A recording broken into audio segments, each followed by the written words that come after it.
반갑습니다. 우리 옆에 있는 친구들에게 인사합시다. 당신은 세계 살릴 랩런트가 맞습니다. 그래서 한 번 더 인사합시다. 지금 오늘을 준비합시다.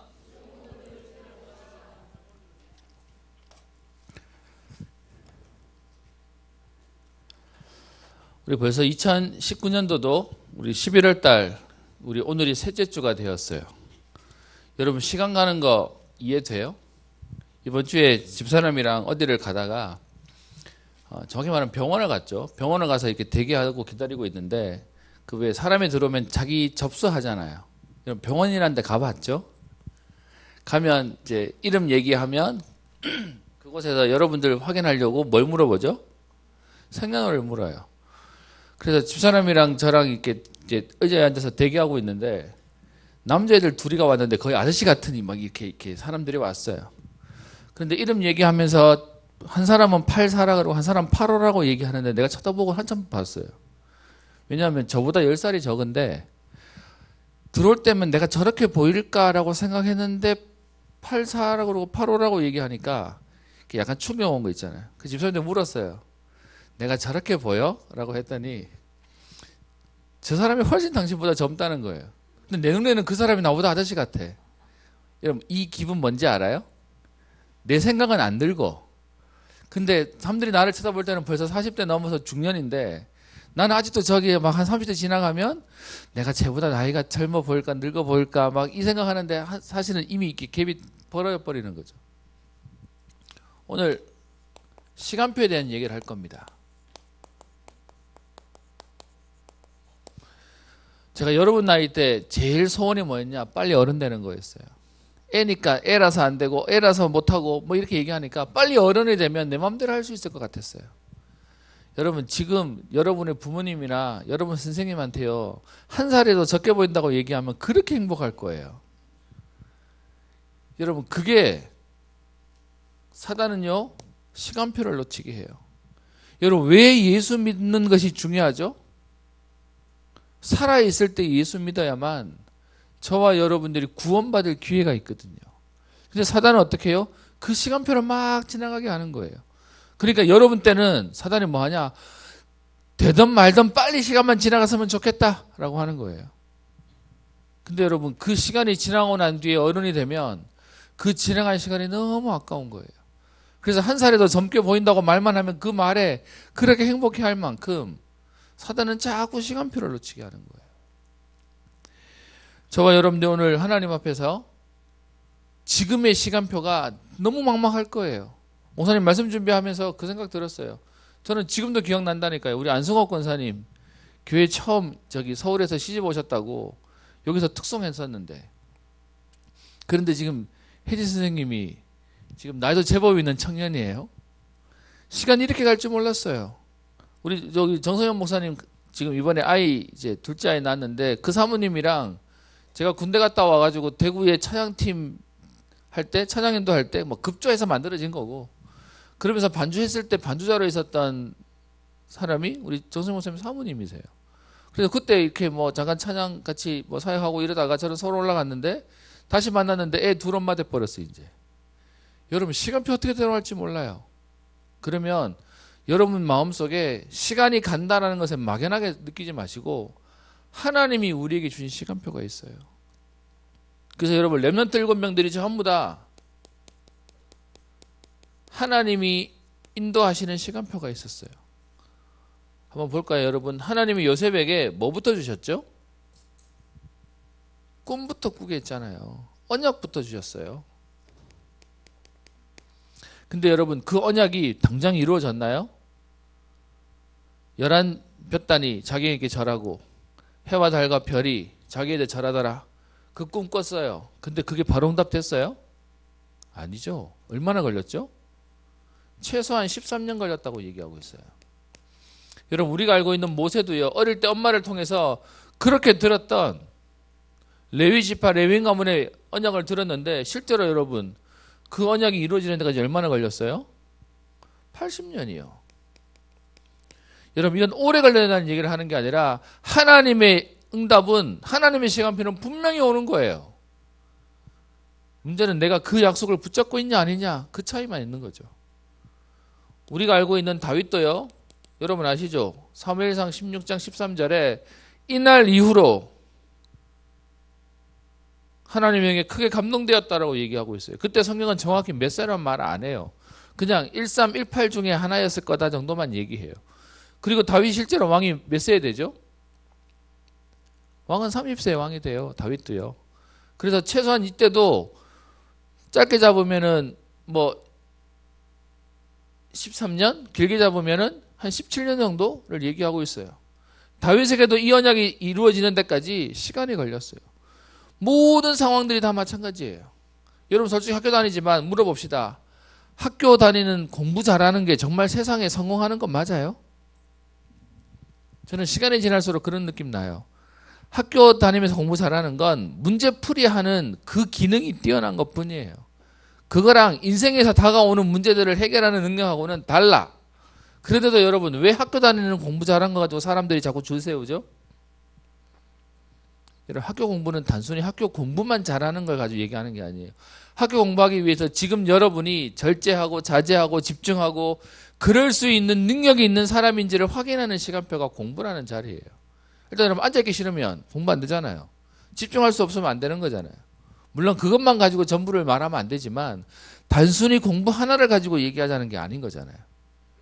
그럼 하나님이 오늘 우리의 시간표대로 우리들을 만들어 가시는 것 속에 우리는 기억하면 돼요. 하나님은 언약 주시고요. 그 언약을 이루어 가세요.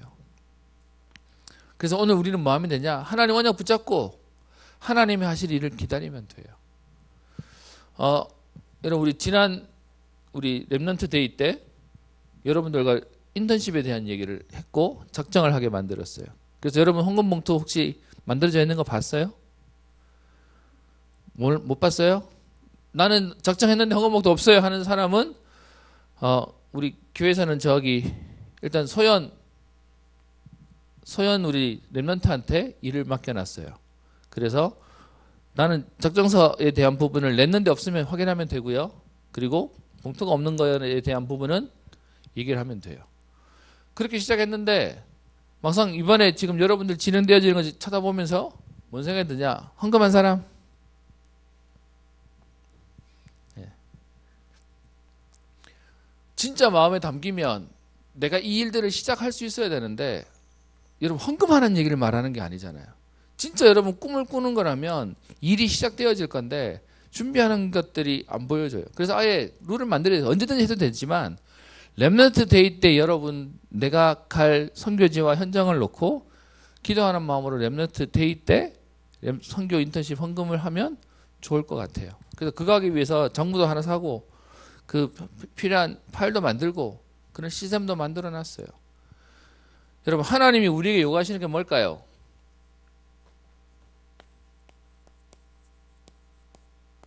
하나님 필요한 게 있으세요? 하나님 필요한 거 없어요. 하나님 다 가지신 분인데요. 말씀만으로 천지를 창조하시는 분이신데요. 그 하나님이 우리에게 요구하는 게 있을까요? 사실 없어요. 하나님은 뭘 원하냐? 너를 원한다고 얘기해요. 하나님은요 사실 그래서 우리에게 다른 것 다 원치 않으시고 믿음 하나 보세요. 히브리서 11장 6절에 뭐라고 되어 있죠? 믿음이 없이는 하나님을 기쁘시게 못하나니. 하나님이 요구하는 거 딱 하나예요. 여러분의 열심도 아니에요. 여러분 능력도 아니에요. 그거 다 하나님 필요 없으세요. 어떤 우리 새가족분이 교회 오셨는데 지난주까지 예배 잘 들으시다가 지난주 저 추석 감사헌금 봉투 나눠주는 거 보고 시험 들었대. 교회는 다 좋은데 헌금이 너무 많다면서. 여러분 제가 여러분에게 헌금 강조한 적이 있어요? 근데 그냥 받으면서 그냥 부담스럽대. 여러분 하나님 우리에게 헌금을 요구하지 않으세요. 믿음을 요구하시지. 믿음이 없이는 하나님을 기쁘시게 못하나니 하나님께 나아가는 자는 반드시 그가 계신 것과 하나님의 존재를 믿고요. 그리고 자기를 찾는 자들에게 상 주시는 이심을 하나님은 응답하시는 하나님이심을 믿어라 라고 얘기했어요. 하나님은 지금도 우리에게 믿음을 요구하세요. 그러면요 믿기만 하면 되지 말라 우리 헌금해야 돼요. 믿으면 되지 말라 우리가 행동해야 돼요. 그래서 성경은 얘기하고 있죠. 마태복음 6장 21절에 내 보물이 있는 곳에 뭐도 있다고요? 네 마음도 있느니라. 여러분 진짜 마음에 가는데 거기 가게 되어 있거든요. 그래서 사실 하나님 우리에게 다른 건 요구하시는 게 아니에요. 내 믿음을 담기도록. 그래서 여러분들에게 사실 단돈 얼마라도 진짜 갈 준비하자라고 얘기한 거예요. 그래서 우리 내년 선교부와 우리 교육자분들 상의해서 내년 1월 달쯤 되면 어디로 선교지 갈지 정할 거예요. 그리고 1년 부어서 여러분 방을 해야 갈 수 있으니까 2021년 1월이나 2월 중에 우리 선교지 방문할 거예요. 그래서 여러분 실제로 내가 거기를 가겠다라고 마음먹으면 여러분이 작정한 부분들을 성실하게 하면 저는 그거 가지고 평가할 거예요.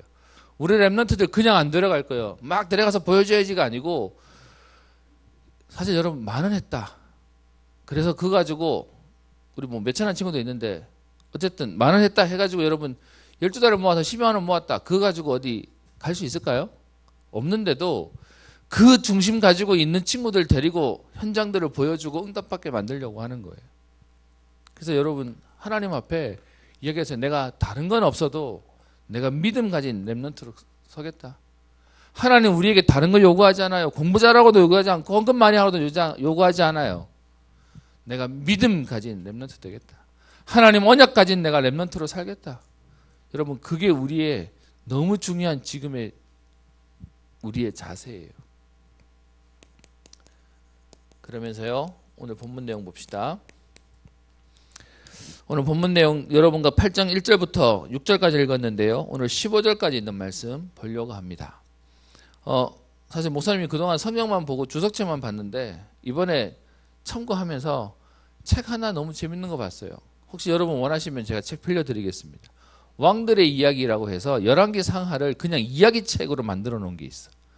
그냥 보고 읽으면 그냥 은혜 되게 만들어 놓은 책이 하나 있더라고요. 여러분 원하시면 사라고 안 하고 빌려드릴 테니까 그 내용들 속에 지금 성경들 진행되어지고 있는데요. 오늘 보면 8장 1절에 수넴 여인에 대한 내용이 나옵니다. 여러분 혹시 수넴 여인 기억나요? 얼마 전에 들었던 수넴 여인 기억나요?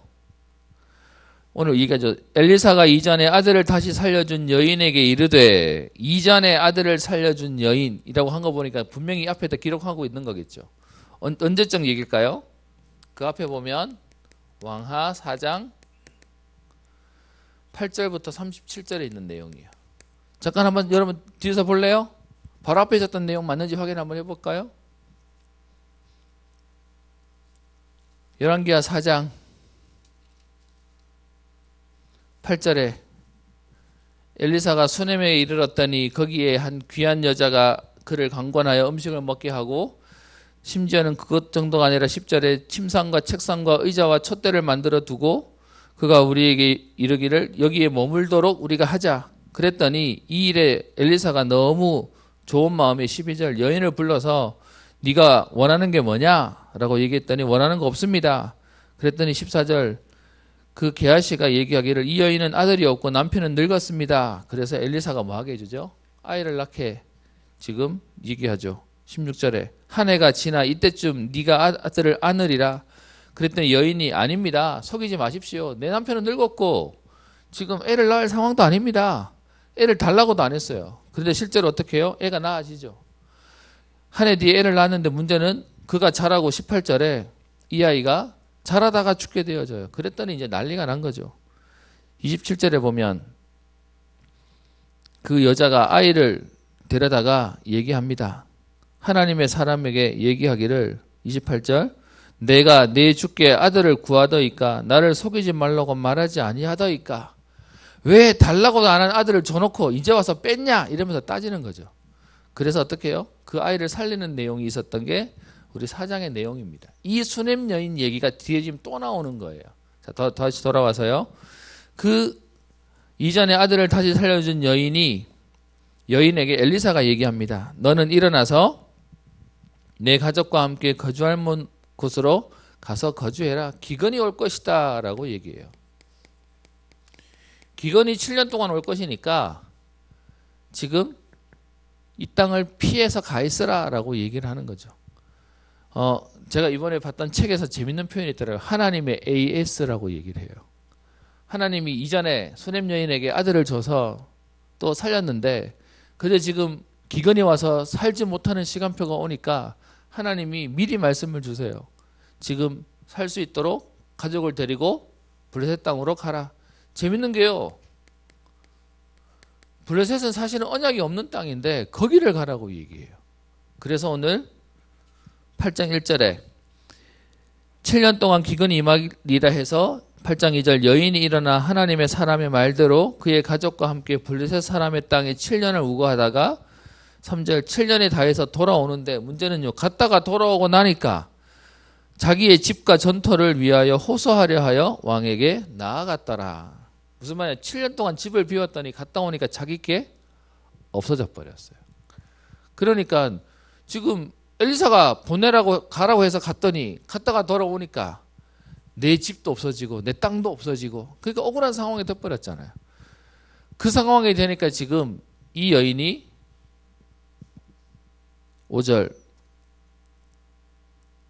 3절이요. 왕에게 나아가서 호소하려고 왕에게 갑니다. 여기에 두 가지 그 의견을 제시하는데요. 하나는 뭐냐 하면 이런 일들은 주로 남자가 하는 거예요. 근데 남자가 하지 않고 여자가 했다는 거 보니까 아마 남편이 죽었지 않냐, 남편이 없지 않냐라는 것이 첫 번째 견해고요. 두 번째는 왜 왕까지 나가냐, 지역에 있는 관리자들한테 얘기하면 되는데 아마 그들이 번체만 척 이게 진행이 안 되니까 왕에게라도 가야 되겠다라고 해서 지금 찾아왔다라고 하는 것이 두 가지 견해입니다. 여러분 상황을 보시면 단순히 그냥 블레셋에 갔다가 돌아오니까 집이 없다 정도가 아니라 지금 이걸 찾을 수 있을 만한 형편과 조건과 아무것도 안 되는 거예요. 제가 오늘 시작하면서 믿음에 대한 얘기 했는데 여러분 우리가 믿음이 없으면요 상황이 우리에게 주어지면 우리는 자꾸 어떻게 하냐, 내가 할 수 없다, 나는 여기까지구나, 안 되는구나 라고 우리는 자꾸 좌절할 수밖에 없어요. 세상은요 어떤 면에서는 믿음 아니고 뭐냐, 오기 가지고 이거 이겨보겠다고, 이거 해결해보겠다고 막 달려들어가는 거죠. 꼭 그거 있잖아요. 그 노름판에 가가지고 돈 잃은 사람이 분명히 다 잃었는데 잃은 거 따오겠다고 다시 돈 다 빌려가가지고 다 꼬라박는 거하고 똑같은 오기로 사는 거고, 우리는 그거 말고요. 하나님이 우리에게 믿음을 주셨어요. 이 얘기는 은혜를 주셨어요. 우리를 구원시켜 놓고 하나님 모른 척 하시겠습니까? 그래서 이 여인이 지금 왕에게 찾아가는 거죠. 왕에게 호소하려고 찾아가는 거예요. 여러분 바꿔서 얘기해 봅시다. 이 여자가 가서 돌아와 보니 자기 남편도 없네, 자기 집도 재산도 없네, 아이고 뭐 안 되는 내 인생이라고 그냥 앉아서 탄식만 하고 있었으면 역사 일어났을까요? 저는 너무 안타까운 게 뭐냐, 교회 다니면서 잘못된 복음을 이해했어요. 사실 그렇게 가르친 적이 없는데 뭔가 하나님의 뜻이야 계획이야 라고 하니까 너무 사람이 수동적이 돼가지고 문제가 생기면 그래 하나님 하셨나 봐, 하나님 사인 주시는 것도 아닌데 내 혼자 그냥 스스로 포기해서 그냥 여긴가까지인가 봐, 그냥 여기가 끝인가 봐 라고 하면서 그냥 포기해버리는 거예요. 근데 오늘 지금 이 상황에 이 여인이 갔다가 돌아왔는데 분명히 자기 집과 자기 땅도 있었는데 없어졌어요. 그럼 여러분 관리한테 얘기했는데 관리도 안 들어. 자기 남편, 여러분 이 당시에는 남자만 인간 취급했잖아요. 남편도 없는 여자라고 아무도 상대도 안 해줘. 여러분 같으면 왕에게 호소하려고 나아가요? 제가 복음 알기 전에는 저는 적당히 타협하는 사람이었어요. 그냥 환경에 순응하는 사람이었어요. 뭔가 옛날부터 들었던 메시지는 뭐냐, 환경에 도전하지 말고 그냥 인정해, 이게 복음인 줄 알고 살았어요. 근데 전 지금은 복음 완전 생각이 바뀌었어요. 여러분 그렇게 환경에 인정하고 그 안에서만 살아버리면 렘넌트를 보면 절대로 현장 못 바꿨어요. 그래서 그 여인이 지금 왕을 찾아가죠. 그랬더니 여러분 보세요. 4절 그때에, 성경은 참 재미있는 표현을 씁니다. 지금 수냄 여인이 7년 동안 갔다가 돌아와서 본인 땅 없어진 것 때문에 왕을 찾아러 오려고 할 그때에 왕이 하나님의 사람의 사환 게하시와 서로 말하여 이르되, 여기서 말하는 왕은요 어느 왕이에요? 지금 이 왕이 사실 하나님 잘 몰라요. 제대로 섬기던 왕도 아니었어요. 이스라엘의 왕들은 하나님 제대로 섬기던 왕 아니었어요. 그런데 이 사람이 게하시에게 말합니다. 너는 엘리사가 행한 모든 큰 일을 내게 설명하라. 엘리사가 했던 응답들을 내게 쭉 얘기해봐라 라고 해서 5절에 게하시가 지금 엘리사가 있었던 지금 역사들을 쫙 얘기하는 중에 마침 무슨 얘기를 하냐? 5절. 곧 엘리사가 죽은 자를 다시 살린 일을 왕에게 이야기할 때에 그 다시 살린 아이의 어머니가 자기의 집과 전토를 위하여 왕에게 호소하는지라. 이해되십니까? 이 여인이 왕을 찾아온 시간표와 게하시를 통해서 왕이 엘리사가 했던 기적 가운데 그런 아이가 없어서 아이를 낳게 하고 아이가 죽었다가 살아나게 한 그런 일도 있었습니다라고 하는데 저쪽에서 지금 그 여인이 나타난 거예요. 그러니까 게하시가 뭐라고 얘기합니까? 내 주 왕이여, 이는 그 여인이요 저는 그의 아들이니 곧 엘리사가 다시 살린 자입니다. 여러분, 말로만 듣다가 눈으로 확인해서 지금 이 사람이 그 사람이야 라고 얘기하니 왕의 입장에서 어떻겠어요? 뭐 세상 말로 우리 빼박이죠. 빼도 박도 못하는, 그죠? 그래서 그 왕이 얘기합니다. 6절에 왕이 그 여인에게 물음에 여인이 설명한지라. 그래서 왕이 그를 위하여 뭐합니까? 관리를 임명해요.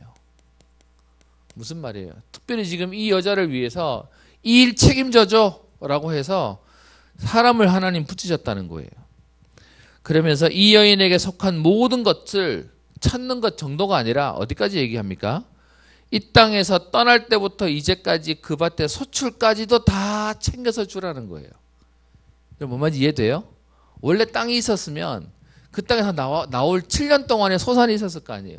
그것까지 다 값을 쳐줘서 주라는 거예요.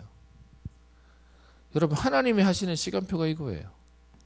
뭐 하는 사람에게요? 언약 갖고 있는 사람한테요. 가만히 있는데 하나님이 감 떨어지고 입에다가 감 떨어지게 만드는 그런 하나님 아니고요. 믿음 가지고 인도받는 우리의 여정 가운데 하나님은요, 정확하게 역사하세요. 하나 더 볼 거예요. 그 다음 얘기입니다. 7절. 엘리사가 다메섹에 갔을 때에 아람 왕 베나닷이 병들었더니 라고 해서 오늘 두 번째 사건이 생기는데요. 그 두 번째 사건은 아람의 왕이 나와요. 여러분, 이 아람 왕은 계속 이스라엘을 괴롭혔고 우리 저 앞장에 나오는 엘리사 잡으려고 군대를 보냈다가 엘리사가 죽이지 말고 돌려보내라고 했고, 그러다 나중에 또 힘합해가지고 지난 7장에 또 덤비고 와서 이스라엘 포위했던 그 왕이에요. 근데 그 왕도요, 오늘 뭐가 오냐? 베나닷이라고 하는 왕이 오늘 병이 들어요. 하나님의 시간표가 여러분 신기한 게 뭔지 아세요? 여러분 그렇게 괴롭히는 혹시 여러분의 친구들이나 가족들도 하나님이 건드리시면 끝나요. 반대로 그렇게 큰 소리 치는 인간도 하나님이 건드리시면 끝나요. 또 바꿔서 얘기할게요. 여러분, 우리가 되게 잘 되는 것 같아요? 그것도 여러분 영원하지 않아요. 그래서 세상에도 그런 말이 있죠. 끝이 좋아야 좋은 거다고 얘기도 하죠. 지금 그 왕이 병이 들었어요. 그랬더니 그 병들 때에 엘리사가 다메섹이라고 하는 지역에 들렀다는 말을 듣고는 8절 왕이 하사엘에게 이르되, 신하 하사엘, 요 사람 이름에 대해서 조금 기억합시다. 신하 하사엘을 통해서 예물을 들고 가서 질문하라는 거예요. 왕이 병들었는데 왕이 살겠습니까? 왕이 죽을 것 같습니까? 를 물으라고 하는 거죠. 그래서 그냥 안 가요. 8절 뒤에 보면 예물을 가지고 가는데 9절 다메섹의 모든 물품을 예물을 삼아 가지고 낙타 40마리에 싣고 가서, 여러분 그 당시에 이게 그냥 선물로 주기에는 어마어마한 양이었어요. 그리고는 지금 베나닷에 가서 베나닷이 보낸 이 신하가 와서 엘리사에게 묻습니다. 그랬더니 엘리사가 10절에 대답을 하는데요. 엘리사의 대답이 되게 재밌어요. 10절 볼까요? 10절에 보면 이렇게 얘기합니다. 왕이 반드시 나으리라 하라. 그러나 여호와께서 그가 반드시 죽으리라 하고 네게 알게 하셨느니라. 이 말이 무슨 말이냐 하면요, 나을 건데 죽을 거라는 말은 병으로 인해서는 나을 건데, 그런데 하나님이 당신을 때가 되면 불러가실 겁니다를 얘기하는 거예요. 그래서 이 병으로는 죽지 않을 겁니다. 그런데 당신 죽어요. 여호와께서 당신을 데려가실 거예요 라고 얘기합니다. 그래 놓고는요 11절에 하나님의 사람이 그를 부끄러워하기까지 그의 얼굴을 쏘아보다가 우니, 엘리사가 지금 그 하사엘의 얼굴을 쳐다보고는요, 부끄러워할 때까지 쳐다보고는, 그리고는 혼자 웁니다. 그랬더니 12절 하사엘이 얘기합니다. 어찌하여 우십니까? 엘리사가 대답하기를 내가 이스라엘 자손에게 행할 모든 악을 내가 알고 내가 그들의 성을 불지르며 장정을 칼로 죽이며 어린아이를 맺히며 아이 벤 부녀를 가르리라. 오늘 이 내용이 뭐냐 하면 하사엘이 그 베나닷의 뒤를 이어서 아람 나라의 왕이 돼요. 그 아람 나라의 왕이 되어서 다시 이스라엘 나라를 공격해서 우리 백성이 죽을 것에 대한 부분들을 예언하고 있는 거예요. 네가 왕이 돼서 우리나라 쳐들어와서 우리 성을 불지를 거고 우리 아들 죽일 거고 심지어 아이를 뵌 여자를 죽일 거고 뭐 이런 얘기들을 지금 하고 있는 겁니다. 그랬더니 13절 하사엘이 대답하기를 당신의 개 같은 종이 무엇이기에, 오늘 표현이 너무 재밌죠. 자기를 낮추는 얘기예요. 나같이 하찮은 사람이, 왜냐하면 지금 아직 왕도 안 됐어요. 그리고 그냥 신하로 있는 사람인데 이런 큰일을 내가 어떻게 하겠습니까? 그때 엘리사가 대답합니다. 13절 뒤에 볼까요? 엘리사가 대답하되, 같이 읽어볼게요. 시작. 여호와께서 내가 아람 왕이 될 것을 내게 알게 하셨느니라. 여호와께서 하실 거다. 지금요, 사람은 모르는데 하나님은 이미 하나님의 시간표 속에 작정해 놓으신 거예요. 그리고는 그가 엘리사를 떠나가서 주인에게 가서 얘기합니다.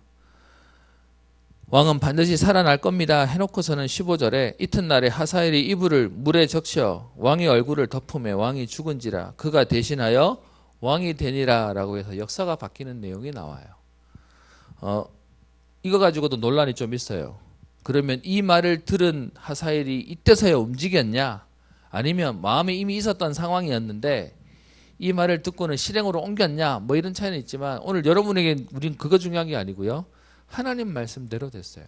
여러분 이 말씀이 왜 중요한 줄 아세요? 한번 찾아봅시다. 어디를 보냐 하면 열왕기상 19장을 보십시다.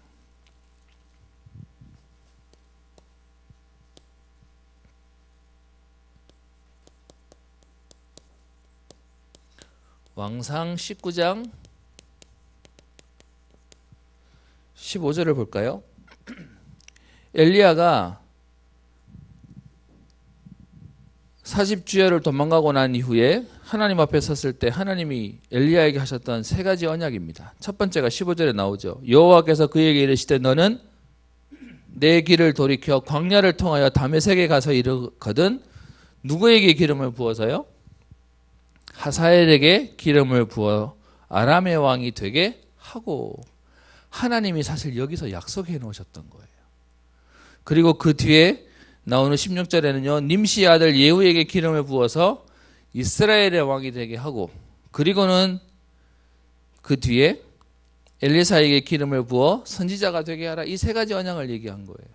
그러면서 우리가 잘 아는 18절에 바알에게 무릎 꿇지 않은 7천 제자를 남겨두셨다라고 하는 언약을 얘기하셨죠. 이때 약속하셨던 하사엘이 왕이 될 거다라고 하는 언약이 지금 이 시간표에 성취되는 거예요. 그래서 여러분 그냥 사건이 일어났다가 벌어지는 게 아니라 하나님이 말씀하시고 하나님 말씀대로 세계가 돌아가고 역사가 이루어지고 응답되어져 가고 있어요. 그럼 여러분 오늘 우리 렘넌트에게 말씀 붙잡아라 하는 내용이 뭘까요? 하나님 그 말씀을 오늘 이루시거든요. 오늘 하나님이 그 말씀대로 우리에게 역사하실 거거든요. 역사가 왜 안 일어나냐? 말씀이 없으니까요. 말씀을 붙잡고 있다면 하나님 응답하세요. 그래서 오늘 하나님의 시간표 두 가지 사건이지만 여러분 기억하세요. 하나님이 시작하시고 하나님이 끝을 내세요. 그래서 우리가 알고 있는 하나님의 시간표, 하나님이 천지를 창조하셨죠. 그 하나님의 창조 원리가 우리 잘 알고 있죠. 하나님이 천지 만물을 만드시고 그리고 인간을 창조하셨습니다. 그리고 하나님이 우리 인간에게 복을 주시죠. 다른 말로 얘기하면 천명과 사명을 얘기하시죠. 생육하고 번성하고 충만하고 정복하고 다스리는 은혜를 하나님 주셨습니다. 여러분 이 말 들을 때마다 여러분 질문 안 생겨요? 하나님은 내게 정복하고 생육하고 번성하고 다스리는 언약을 주셨는데 왜 나는 매일 지금 눌려 살고 있죠? 안 억울해요? 그냥 우리는 렘넌트니까 근데 여러분 렘넌트 때 이러면 다행인데 지금 칼 갈고 준비하면 다행인데 평생 우리는 끌려 사는 인생 살거든요. 하나님 약속 붙잡았다는 얘기는 하나님 우리에게 현장을 살리는 하나님 우리에게 사명을 주셨다고 얘기하고 있어요. 그래서요 우리 그거 약속 붙잡고 기도하고 도전하는 거예요. 분명히 하나님 그 일들을 이루어 가실 거니까요. 여러분 공부 조금 하는 불신자도 세상을 움직이는데 언약 가진 하나님의 자녀가 평생 불신자 종노를 하고 산다. 억울하잖아요. 그랬는데요. 그런 우리가 타락했죠. 하나님 떠나게 되고 원죄와 사단의 종노릇 하게 돼요. 그런데 하나님 그걸로 끝내지 않으시고 우리에게 어떻게 해요? 구원의 축복을 창세기 3장 15절에 여인의 후손을 통해서 우리에게 구원의 언약을 허락하셨습니다. 그래서 우리를 새로운 피조물로 만드시고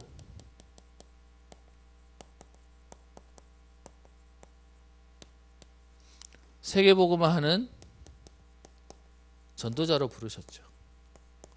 여러분 그게 하나님의 약속이에요. 그런 하나님의 약속의 끝은 뭐예요? 마태복음 24장 3절부터 14절에 보면 끝에 대한 얘기를 말하고 있어요. 마태복음 24장 1절부터 13절에 보면 끝에서 얘기하고 있죠. 여러분 현장에 이런 말 저런 말 많이 생길 텐데 성경은 우리에 대해서 끝을 얘기하고 있습니다. 마태복음 24장 한번 볼게요. 마태복음 24장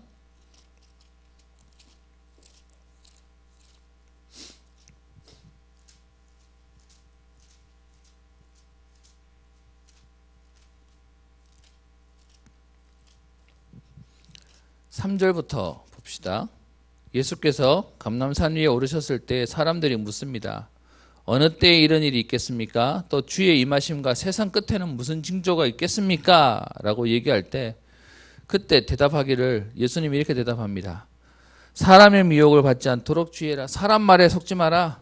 그러면서 첫 번째, 많은 사람이 내 이름으로 와서 나는 그리스도라고 하여 많은 사람을 미혹하리라. 다 자기가 예수래요. 자기가 재림주래요. 지금 현장에 나오는 이전들하고 똑같은 상황이죠. 그리고 6절에는요. 난리와 소문을 듣겠으나 그 난리와 소문이 뭐라고요? 7절에 민족이 민족을 나라가 나라를 대적하고 전쟁이 일어난다는 거죠. 곳곳에 기근과 지진이 있을 것이다. 근데 이것이 어떻게 해요? 끝이 아니라 8절 재난의 시작이다. 이런 일들이 말세는 있을 것이다. 그리고는 9절에 그때 사람들이 너희를 환란에 넘겨주겠으며 너희를 죽이리니 너희가 내 이름 때문에 모든 민족에게 미움을 받으리라. 한마디로 얘기하면 예수 믿는 것 때문에 핍박당한다고요. 그래서 우리 그렇게 얘기하는 차별금지법 저는 성경을 보면 될 것 같아요. 우리가 안 되도록 말리고 어떤 면에서는 싸우기도 해야 되지만 그런데 결국은 예수 믿는 것 때문에 핍박받는 시대가 올 거라고 얘기하는 겁니다. 그런데 그러면서 뒤에요. 10절에 그때 많은 사람이 실족하게 되고 서로 잡아주고 서로 미워하겠으며 거짓 선지자가 많이 일어나게 될 것이다. 그런데 여러분 14절 이 천국 복음이 모든 민족에게 증언되기 위하여 온 세상에 전파되리니 그제야 끝이 오리라. 여러분 성경은요 끝에 대해서 얘기합니다. 많은 일들과 사건들이 생길 거다. 못 살겠다 하는 일들이 생길 거다. 그런데 끝은 복음이 땅끝까지 증거된 이후에서야 끝이 온다는 겁니다. 그러면 여러분 그때까지 하나님이 역사를 이루어 가시겠다는 거죠. 그 일에 하나님 우리를 쓰겠다는 거죠. 그러면요 그때까지 우리는 두려워할 이유가 없는 거예요. 하나님 하실 거니까. 그러면서 저와 여러분들이 오늘 하나 붙잡아야 할 중요한 게 있습니다. 그것이 마태복음 28장 18절부터 20절에 얘기하는 어떻게 해요? 땅끝까지 모든 민족에게 제자 삼으라. 마가복음 16장 15절부터 18절에요. 온 천하 만민에게 복음을 증거해라. 사도행전 1장 8절.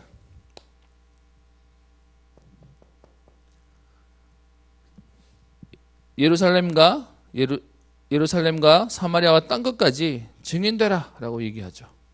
결론입니다.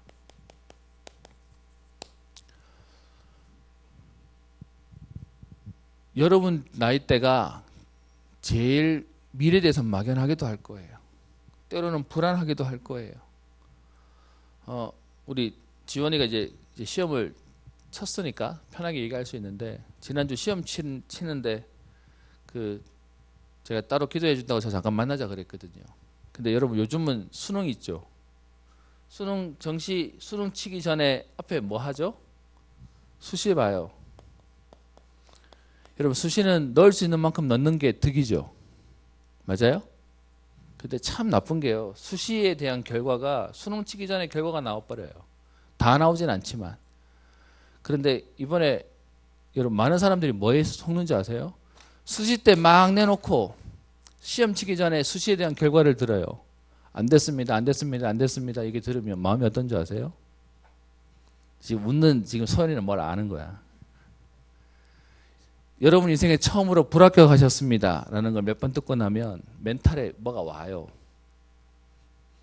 그래서 딱 정시 볼 때 되면 수능 볼 때 되면 뭐가 오냐? 겁이 나고 두려워서 사람들이 세상 말로 쫄아요.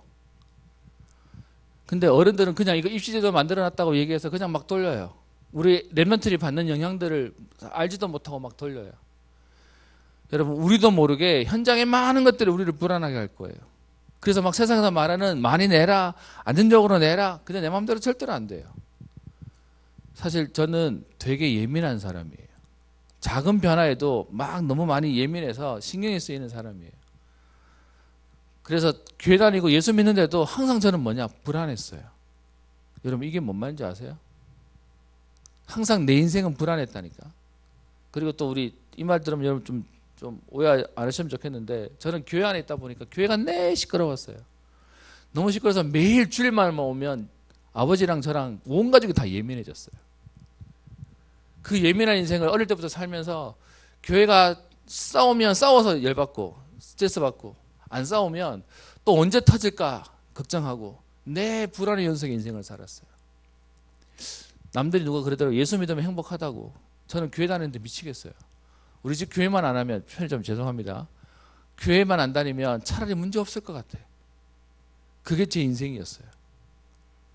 그런 불안한 제게 그리스도를 알고 난 뒤에 하나님이 내 인생에 나와 함께 하시고 내 인생을 책임진다는 말이 믿어지고 나니까 걱정이 없어졌어요.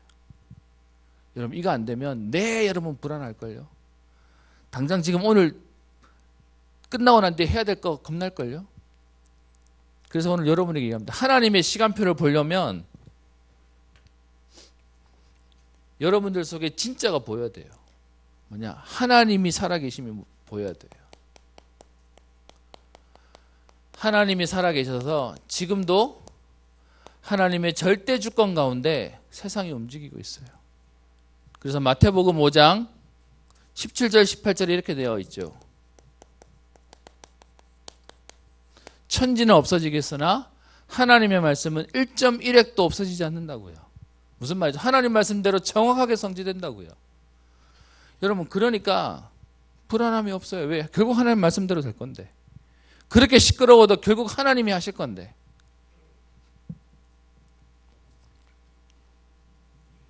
그래서요 계시록 22장 13절에 얘기합니다. 나는 알파와 오메가요 처음과 나중이요 시작과 마침이라. 하나님이요 이 땅의 모든 것들을 시작하시고 마무리하시겠다는 거예요. 그 속에 저와 여러분들이 있어요. 그래서 여러분 이 말씀을 읽는 자 듣는 자 그 기록된 것을 지키는 자는 복이 있나니 때가 가까움이라 라고 말씀하고 계십니다. 여러분 오늘 그 하나님의 약속 붙잡고요 믿음으로 분명히 하나님의 시간표가 와요. 내가 가는 그 시간표에 하나님이 현장의 문들을 여시고 만남들을 여시고 하나님이 길이 열리는 응답들을 허락하실 거예요. 그래서 우리 찬양 가운데 그거 있죠. 내가 걸어갈 때 길이 되고 내가 살아갈 때 삶이 되는 하나님 우리의 삶들을 인도하시는 시간표를 믿고요.